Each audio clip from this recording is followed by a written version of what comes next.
You said no. That should have been the end of it.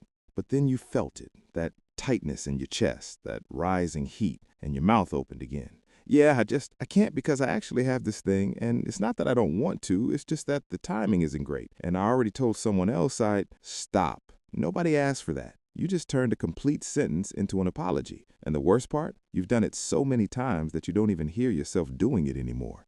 Here's what I want you to sit with. What if every time you explain yourself after a decision, you're not being clear? You're asking for permission.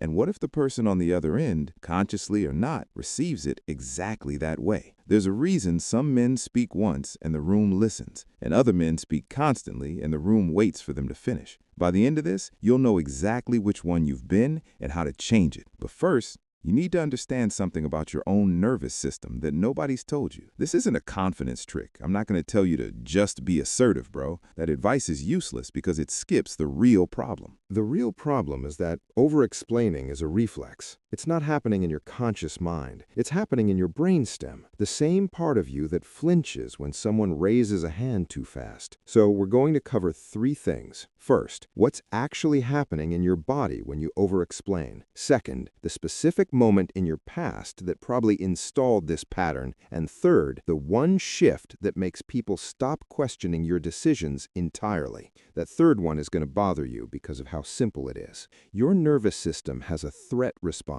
most people never talk about. Everyone knows fight or flight. Some people know freeze. But there's a fourth one. Psychologists call it the fawn response. Fawning is when your body detects a threat, not a physical threat, a social one, and instead of fighting back or running, it tries to appease, to make itself smaller, to prove it's not a danger. Here's what fawning looks like in a grown man. Someone asks why you're leaving the party early. You don't owe them an answer, but your nervous system registers their confusion as displeasure, and displeasure to your brainstem means danger. So you start stacking words. I'm just tired, long week, I had this thing at work, I'm not feeling great. But it's not like, I would stay, but... That's not communication. That's a nervous system performing a survival ritual. You are trying to regulate someone else's emotions so that you can feel safe. And every single time you do it, you teach your brain the same lesson. My decisions are not valid until someone else approves them. But here's where it gets worse. Think about the first person who made you feel like no wasn't enough. For most men watching this, it was a parent, specifically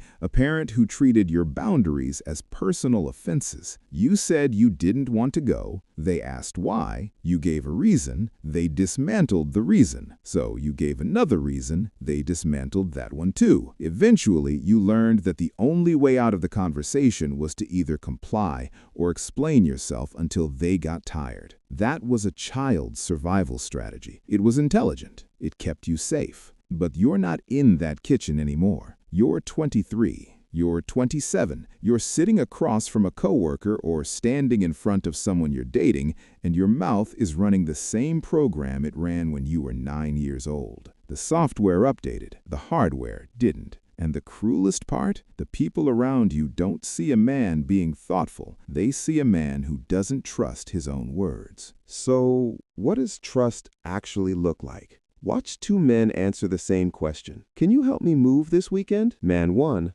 I can't, man. I actually have this thing with my family and I promised them I'd be there. Otherwise, I totally would. Maybe next time, though? I feel bad. Man 2. I can't do this weekend. Same answer, completely different signal. Man 1 gave 5 reasons. Man 2 gave 0. And this is the part most people miss. Man 2 wasn't being rude. He wasn't being cold. He was being clear. There's nothing to argue with, nothing to dismantle, nothing to negotiate.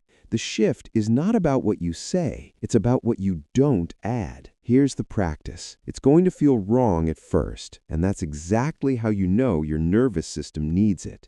The next time you make a decision and you feel that heat, that urge to justify, I want you to close your mouth 1 sentence earlier than feels comfortable. Not 2 sentences earlier. 1. Don't go silent. Don't become a statue. Just stop 1 line sooner than your body wants you to. That discomfort you feel? That's not you being rude. That's your nervous system recalibrating. It's learning, maybe for the first time, that silence after a decision is safe. Here's what just happened. You walked into this video believing that explaining yourself was a form of respect. It's not. It's a form of submission you learned before you were old enough to question it. The man who speaks once and stops isn't confident because he feels confident. He's confident because he stops negotiating with other people's reactions. That's where you're headed, one sentence earlier at a time. But here's the next problem you're going to run into, and most men don't see it coming. Once you stop over-explaining, people in your life who benefited from your compliance are going to push back. They'll call you cold, distant, different. And if you don't understand why that's happening, you'll fold right back into the old pattern. I made a video on exactly that, on what happens when you start holding boundaries and the people around you try to pull you back. Watch it next, so that when the pushback comes, you don't mistake pressure for proof that you're doing something wrong. One last thing. I want you to think about the most recent time you over-explained something that didn't need explaining. Drop it in the comments. Not to confess, to see it, because you can't fix what you won't look at. I'll see you in the next one.